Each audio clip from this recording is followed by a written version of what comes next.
Passport করতে হলে police verification লাগবে। আমি জিজ্ঞেস করতে আরম্ভ করলাম, অনেকেও হয়তো আগ্রহ করেছে, কারণটা কি?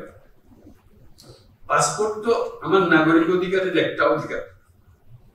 আমি চোর না ডাকাত না কি সেটা ভিন্নভাবে পুলিশ আমার বিচার করবে, কিন্তু আমাকে যে জন্ম সনদ দিয়েছে সেটাও কোনো পুলিশ ভেরিফিকেশন দিয়ে করেনি। আমাকে এনআইডি দিয়েছেন, সেটাও কোনো পুলিশ ভেরিফিকেশনের জন্য অপেক্ষা করতে হবে। নাগরিক হিসাবে গেছে এই দেশের নাগরিক।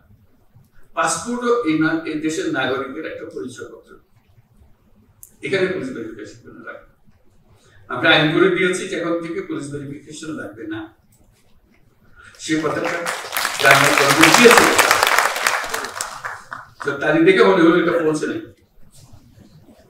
পৌঁছতে তো এটা হ্যাঁ আমরা জানি, এটা আবার ফলাতে হয়েছে।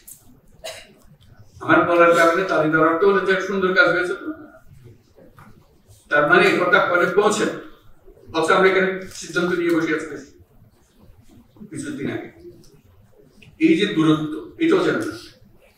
এগুলোর কোনো কারণ নেই, বিনা কারণে মানুষ হয়রানি করা। হয়রানি করাটাই যেন আমাদের ধর্ম।